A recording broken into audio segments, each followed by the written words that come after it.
تو اس لیے یاد رکھیں کسی بھی بزرگ کی قبر پر جائیں، وہاں جا کر اصل مقصد جو ہوتا ہے وہ ان کے لیے اصحال ثواب ہے، وہاں جا کر پڑھنا ہے، فاتحہ پڑھ کے ان کے لیے بخشنا ہے اور ان کے لیے اصحال ثواب کرنا ہے، نہ کہ وہاں جا کر ہم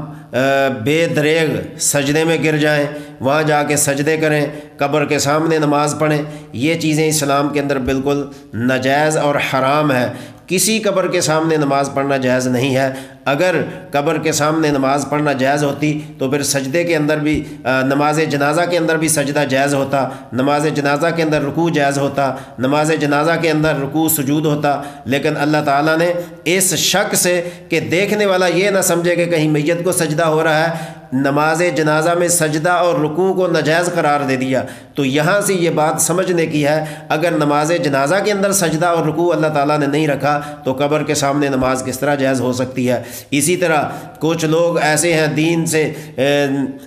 دور ہیں اور دین کی سمجھ نہیں رکھتے، قبرستان میں جا کر یا کسی دربار میں جا کر یا کسی بزرگ کی قبر پہ جا کے وہاں سجدہ ریز ہو جاتے ہیں۔ یاد رکھیں اللہ تعالیٰ نے اپنی ذات کے سوا کسی قسم کا سجدہ ہر کسی کے لیے ناجائز اور قطعاً حرام کر دیا ہے، کسی کو سجدہ کرنا جائز نہیں ہے۔ اور رسالت مآب صلی اللہ علیہ وسلم کی حدیث پاک تقریباً صحاح ستہ کی تمام کتابوں کے اندر موجود ہے کہ لعن اللہ الیہود والنصارى اتخذوا قبور انبیائہم مساجدا، او کما قال علیہ الصلوۃ والسلام، کہ لعنت ہو یہود و نصارہ پر جنہوں نے اپنے نبیوں کی قبروں کو سجدہ گاہ بنایا۔ اور میں اللہ سے دعا کرتا ہوں کہ یا اللہ میری قبر کو سجدہ گاہ نہ بنانا، میری قبر کے اوپر آ کے لوگ سجدہ نہ کریں، پیشانی نہ ٹیکیں۔ تو اللہ کے نبی نے یہود و نصارہ پر جہاں لعنت کی ہے تو کیا اسلام جو بہترین اور ناقابل فراموش ضابطہ حیات ہے اس کے اندر سجدے کی کیسے اجازت دی جا سکتی ہے؟ تو اس لیے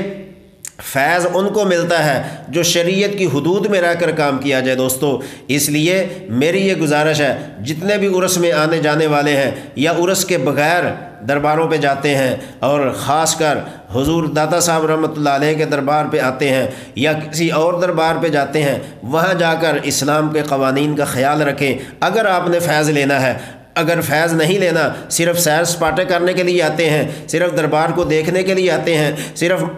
مسجد میں آرام کرنے کے لیے آتے ہیں، تو پھر آپ کا آنا، آپ کا پیسے خرچ کرنا، دور دور سے سفر کرنا اور دربار پہ آنا یہ کوئی اہمیت نہیں رکھتا، بجائے ثواب کے آپ الٹا وہ بال لے کر جا رہے ہیں۔ تو اس لیے میری یہ گزارش ہے کہ جو بزرگوں نے تعلیم دی ہے ہم اس کے مطابق عمل کریں اور اس کے مطابق زندگی بسر کریں۔ تو بزرگوں کے اقوال احوال جو انہوں نے ہمارے لیے ہدایت کا راستہ بنائے ہیں، ہمیں ان کے اوپر عمل کرنا چاہیے۔ لیکن آج کیا ہوتا ہے؟ ہوتا یہ ہے کہ اتنی دور سے سفر کر کے آتے ہیں، مال جان خرچ کرتے ہیں، پیسہ خرچ کرتے ہیں، وقت قربان کرتے ہیں، لیکن ان کو آنے کا فائدہ نہیں ہوتا، کیونکہ حدود شرع میں رہ کر وہ کام نہیں کرتے۔ تو اس لیے حضور داتا صاحب رحمۃ اللہ علیہ کی زندگی پر نظر ڈالیں، انہوں نے کس قدر مشقت، محنت اور اسلام کے لیے کیا کیا تکلیفیں برداشت کی ہیں، اور انہوں نے اپنے مریدوں کو کیا پیغام دیا ہے، اس کے اوپر جب ہم غور کریں گے تو ہمیں احساس ہوگا کہ ہم نے اگر ان سے فیض لینا ہے تو کیسی زندگی بسر کرنی چاہیے۔ آپ کی کتاب کشف المحجوب آج دنیا کے اندر موجود ہے، اس کو پڑھیں اور سمجھیں۔ سمجھ نہیں آتی کسی مستند عالم دین سے سمجھیں کہ آپ نے اس کتاب کے اندر کیا فرمایا اور کتنے اور کیسے کیسے بزرگوں کے حالات زندگی اس میں لکھے ہیں، اور تصوف اور پیری اور مریدی کس چیز کا نام ہے، آپ کیسے حاضری دے سکتے ہیں، کیسے بزرگوں کے پاس جاتے ہیں، ان کے سامنے کیسے بیٹھتے ہیں، ان سے سوال کیسے کرتے ہیں، یہ تمام چیزیں اس کتاب کے اندر درج ہے۔ میں آپ کو آپ کی کتاب کشف المحجوب سے چھوٹا سا واقعہ سنانا چاہتا ہوں۔ کشف المحجوب کے صفحہ 498 کے اوپر درج ہے کہ ابو مسلم مروزی رحمۃ اللہ علیہ وقت کے بہت بڑے بزرگ اور حکمران گزرے ہیں، انہوں نے ایک درویش کو بغیر کسی الزام کے جیل میں ڈال دیا، اور الزام یہ لگایا کہ انہوں نے چوری کی ہے، حالانکہ انہوں نے چوری نہیں کی تھی۔ جب جیل میں ڈال دیا تو اسی رات خواب کے اندر رسول اللہ صلی اللہ علیہ وسلم تشریف لائے اور پوچھا کہ ابو مسلم،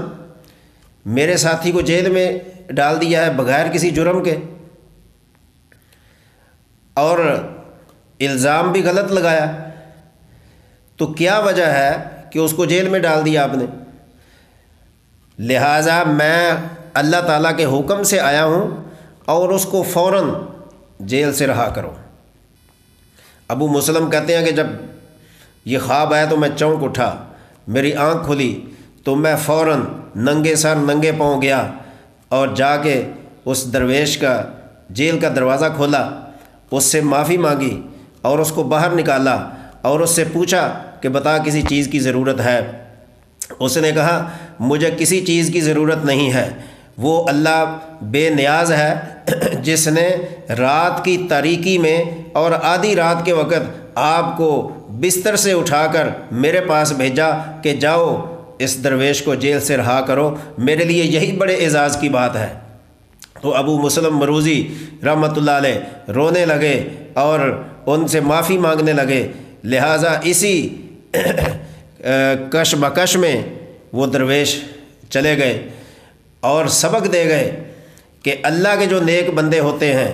وہ کسی کے سامنے ہاتھ نہیں پھیلاتے، کیونکہ اللہ رب العالمین نے ان کو وہ کچھ دیا ہوتا ہے جو انسان کی سمجھ اور سوچ سے بھی بالا تر ہوتا ہے۔ تو اس لیے سامعین، بزرگوں کے پاس جائیے، قبرستان میں جائیں، درباروں میں جائیں، لیکن طریقہ کار کا خیال رکھیں۔ اگر آپ غلط کام کر رہے ہیں تو اس کا آپ کو کوئی ثواب نہیں ملے گا۔ یہاں پر میں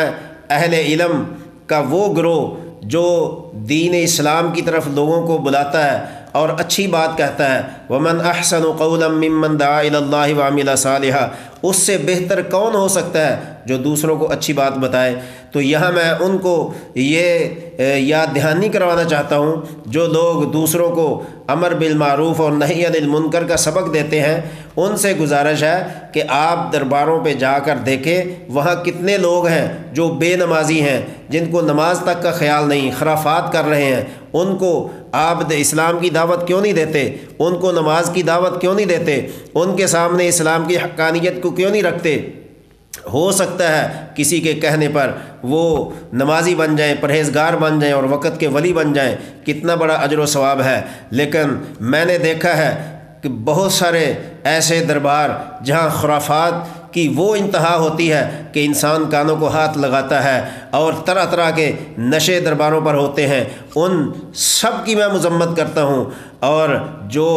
اچھے نیک بزرگوں کے دربار ہیں وہاں قرآن خوانی ہوتی ہے، اللہ کے نبی کی سنت کی اتباع ہوتی ہے، قرآن کی تلاوت ہوتی ہے، وہاں حلقہ احباب تعلیم کرتا ہے، اللہ اور اللہ کے رسول کی یاد تازہ ہوتی ہے۔ ان درباروں کو نکال کر جن درباروں پر یہ خرافات ہوتی ہیں، ان بزرگوں کا کوئی قصور نہیں ہے جن کا یہ دربار ہے، جو دنیا سے اتباع سنت کے لیے زندگی بسر کر کے چلے گئے، ان کا قصور نہیں۔ جو بعد والے وہاں بیٹھ کر خرافات کر رہے ہیں، طرح طرح کے نشے کر رہے ہیں، طرح طرح کی بدعنوانیاں کر رہے ہیں، طرح طرح کی نافرمانیاں کر رہے ہیں، ان کو اپنے گریبان میں جھانکنا چاہیے، ان کو یہ سوچنا چاہیے کہ ہم کیا کر رہے ہیں، اور اس نفرت والی باتوں سے اس دربار کو پاک اور صاف کر دینا چاہیے۔ یہاں پر مجھے وہ بات یاد آ گئی، میرے والد صاحب رحمۃ اللہ علیہ